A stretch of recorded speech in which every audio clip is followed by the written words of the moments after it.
제가 꾸준하게 기업들을 분석해 나가고 있는데요. 그 중에서 코인테크라는 기업을 오늘 소개를 드리려고 해요. 지난 8월에 분석을 했었던 내용이랑 지금은 데이터나 상황들이 달라져 있을 수 있는 점 감안하고 보시면 될 것 같아요. 먼저 코인테크가 어떤 사업을 하는 회사인지 보면 2차전지, 반도체, 디스플레이, 석유화학, 자동차, 식품 이런 다양한 분야에서 스마트 팩토리, 좀 더 쉽게 하면 공장을 자동화하는 설비를 만들어서 공급을 하는 회사라고 볼 수 있어요. 최근에 주요 이슈를 보면 20년도 1월에 코인테크에서 유지보수를 담당하던 사업부를 물적 분할해서 코인솔루션이라는 법인을 별도로 설립을 했고요. 2021년 3월에는 전기차 배터리 소재 관련된 탑머티리얼이라는 회사의 지분을 50% 인수를 했습니다. 그리고 이제 회사는 1998년도에 이제 설립이 됐고 19년에 상장을 해서 상장을 한 지는 한 3년 정도 지났다고 볼 수 있죠. 그리고 시가총액은 오늘 기준으로 2,600억 정도 되네요. 그리고 이제 주요 주주는 창업주인 이재환 외 10인으로 23.66%를 지분을 보유하고 있습니다. 그리고 사업장은 본사와 공장 3개가 아산에 위치하고 있고 해외 법인으로는 이제 유지보수를 담당하는 이제 폴란드와 헝가리 그리고 생산을 담당하는 이제 중국의 법인이 있습니다. 그래서 어떤 사업을 하고 있는지 좀 더 자세히 살펴보면 아까 말씀드린 대로 이렇게 다양한 분야에 적용이 되고 있고 생산 단계에서 재료나 부품들을 운송하는 장비 그리고 그걸 조립을 하고 검사를 하는 생산 공정을 자동화해주는 장비 또는 이제 소프트웨어를 자체적으로 개발을 하고 있어요. 그리고 개발, 설계, 제조, 설치, 유지 보수까지 전 과정을 일괄적으로 한 번에 공급을 할 수 있는 게 코인테크의 장점이기도 하죠.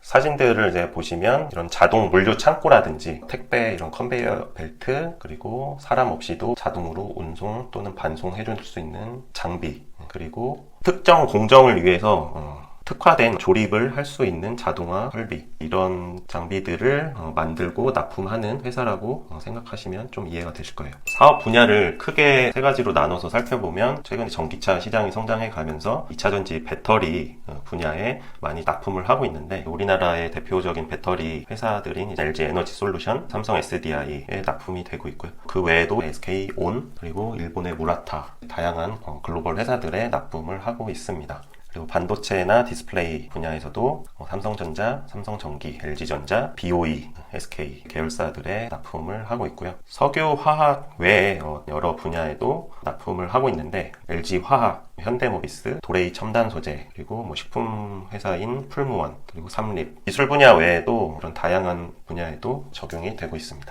그러면 이제 코인테크가 하고 있는 사업 분야가 앞으로도 성장을 할 수 있는 산업인가를 살펴보면 첫째로 코인테크는 2차전지 분야의 가장 사업 비중이 높은 회사이기 때문에 친환경 차량 시장이 성장하는지에 따라서 조금 동반 성장하는 구조라고 볼 수 있을 것 같아요. 많은 국가들이 탄소 배출을 규제하고자 하는 이제 움직임이 있고 그리고 유가가 많이 올라서 친환경 차량에 대한 수요가 높아졌고 각국에서 전기차나 수소차 보조금들도 많이 지급을 하고 있죠. 여러분들도 많이 느끼시겠지만 요즘 도로 위에 전기차들이 굉장히 많아졌잖아요. 이런 환경에 따라서 2020년부터 2030년까지 친환경 차량 시장이 연평균 22.3% 성장이 전망이 되고 있고요. 그리고 미국에서 온실가스 감축을 위해서 약 480조 원을 투입한다라는 내용이 기사로도 많이 접하셨을 거예요. 그리고 전기차용 배터리 시장도 21년 30조 원 규모에서 23년 260조 원 규모로 대략 8, 9배 정도 성장할 것으로 기대되고 있습니다. 그리고 우리나라 주요 배터리 업체들도 캐파를 2030년 1410기가와트까지 생산시설을 늘릴 전망이라고 합니다. 배터리 회사가 1기가와트시 캐파 증설을 하려면 생산을 위한 장비에 약 500억 원 정도 투입된다라고 추정이 되고 있습니다. 아래 그래프를 보시면 전 세계적으로 이렇게 생산 용량이 늘어나는 거에 따라서 장비 시장도 같이 크게 성장하는 것을 보실 수 있습니다. 그리고 우리나라 배터리 제조사들이 투자를 점점 확대할 거라고 많이 이제 언론화가 됐죠. 아래 내용을 보시면 에너지 솔루션이나 SK온, 삼성 SDI가 어떻게 투자를 확대할 것인지 참고를 하시면 좋을 것 같아요. 그 외에도 우리나라 배터리 회사들이 외국의 자동차 제조사들 또는 2차 전지 업체들과도 조인트 벤처를 설립해서 생산 라인을 구축하기로 계획이 되어 있습니다.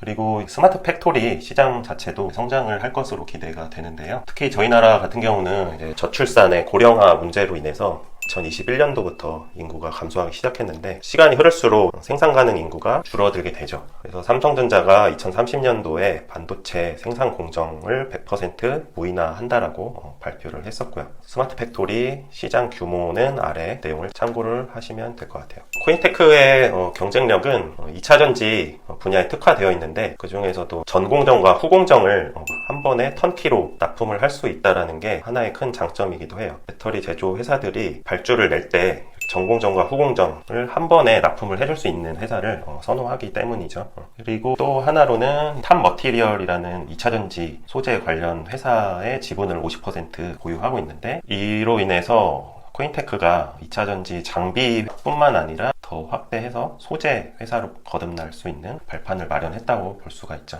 그리고 코인테크가 새로운 공장을 증설을 하고 있어서 생산 능력이 2천억 원에서 4천억 원으로 확대될 예정입니다. 그리고 2021년 기준으로 1,162억 원 정도의 수주 잔고에다가 2022년도에 추가로 1,300억 원 정도 신규 수주를 했어서 이게 나중에 매출로 반영이 될 예정이에요. 그리고 기업의 장점만을 생각할 순 없고 리스크도 좀 알아볼 필요가 있죠. 코인테크 같은 경우는 장비를 납품하는 회사인 거죠. 그래서 전기차 아니면 반도체 시장 이런 전방 산업이 성장하느냐 하락하느냐에 따라서 많이 영향을 받게 되고 특히 납품하는 이 회사들이 공장을 지을 때 초기에 이 장비들을 설치하니까 그 이후부터는 이 장비를 납품할 수요가 좀 줄어든다고 볼 수 있는 거죠. 그런 점들이 이제 장비업체의 한계일 수가 있는데 그래도 탑 머티리얼의 지분을 인수함으로써 소재 사업에도 진출을 하고 장비업체의 한계를 극복하려고 하고 있어요. 그리고 2차전지 비중이 거의 90%에 육박을 해서 물론 그 분야의 전문성을 갖고 있는 건 장점이지만 또 한편으로는 만약에 2차전지 산업이 주춤하거나 성장이 꺾이면 코인테크도 치명적인 피해를 볼 수도 있는 거죠. 그래서 다양한 분야의 고객처를 확보를 하는 것도 하나의 과제라고 볼 수 있어요. 또 다른 리스크로는 교환사채 95억 그리고 전환사채 330억 원 발행을 했는데요. 특히 전환사채 같은 경우 전환 청구권이 행사가 돼서 저 물량이 시장에 매물로 나오면 주가가 떨어질 수 있는 리스크도 있죠. 코인테크의 재무 상태를 좀 살펴보면 매출액 같은 경우 2020년도 코로나 때 크게 하락을 했었지만 계속 회복을 하고 있고 특히 올해 같은 경우 직전 연도 대비 2배 가까이 증가할 것으로 전망이 되고 있고 영업이익 같은 경우 전년 대비 100억이 더 늘어나서 161억으로 이제 예측이 되지만 3개분기 동안 88억 원 정도 달성을 했어서 4분기에 거의 80억 정도 실적을 내줘야지 저 목표가 달성이 될 것 같아요. 단기 순이익도 마찬가지로 이제 증가할 것으로 예측이 되고 있고 영업이익률 같은 경우 이제 2019년도에 20% 넘게 나오긴 했지만 이때는 이제 비상장 회사였다가 상장을 한 해라서 그 부분은 좀 감안을 해서 참고를 해야 될 것 같고 그 이후부터는 한 자릿수로 영업이익률이 나오고 있죠. 제조 회사들이 일반적으로 많이 보여주는 영업이익률 수준인 것 같아요. 자금을 내부에 많이 유보를 하고 있는 상황이고 부채 비율은 늘어나고 있지만 크게 위험할 수준은 아닌 것 같고 당좌 비율도 점차 줄어들고 있네요. 부채 비율과 당좌 비율 모두 좋은 방향은 아닌 것 같아요. 코인테크가 배당이 높은 종목은 아닌데 작년 배당 금액 기준으로 지금 주가와 비교하면 약 0.36% 정도의 배당 수익률을 보여주고 있어요. 작년 같은 경우에는 현금 배당 외에도 주식으로도 배당을 추가적으로 해줘서 그것도 꽤 쏠쏠을 해요. 주식 배당 공시를 보면 보유하고 있는 주식 한 주당 0.03주를 주식으로 배당을 해주거든요. 예를 들면 100주 정도 가지고 있으면 3주 정도는 추가로 받는 셈이라고 볼 수 있죠. 그런데 내년에는 이제 주식 배당을 줄지 안 줄지 그거는 이제 모르죠. 코인테크가 고평가되어 있는지 또는 저평가되어 있는지 네이버 증권 사이트에서 살펴보면 PER 한 45배, PBR 같은 경우는 2.37배. 코인테크의 과거 PER과 PBR하고 비교를 해보면 그렇게 이제 높지 않은 구간에 위치하고 있지만 같은 업종의 이제 다른 회사들과도 상대적으로 비교할 필요가 있는 것 같아요. 경쟁 회사 중 하나인 이제 SFA라는 상장 회사는 시가총액도 훨씬 크고 매출 규모나 영업이익률, ROE도 이제 훨씬 좋은 수치를 보여주고 있는데 그런 것들을 감안을 하면 코인테크보다 SFA가 더 저평가되어 있는 상태라고도 볼 수가 있을 것 같아요. 저희가 코인테크를 예전에 매수를 했을 당시에는 경쟁사와 비교를 많이 하지 않았었는데 최근에 저희가 기업 분석을 할 때 좀 더 경쟁사들과 비교를 하고 있거든요. 그래서 지금 다시 좀 비교를 해보니까 같은 업종인데도 불구하고 더 좋은 실적과 더 저렴한 밸류에이션을 보여주는 회사가 있어서 좀 아쉽긴 해요. 이 종목을 추천을 하는 건 아니고요. 저희가 기업을 분석을 할 때 이러한 포인트들을 살펴보고 판단을 한다라는 점을 소개를 해드리려는 거고, 무엇보다 주식 투자를 할 때는 내가 아는 만큼 그 기업을 믿을 수가 있고, 믿는 만큼 주가가 오를 때까지 버틸 수가 있고, 또 버틴 만큼 수익을 얻을 수 있다라고 생각합니다. 그래서 저희는 앞으로도 기업 분석을 꾸준히 해 나갈 예정이고, 여러분들한테 종종 소개를 해드리겠습니다.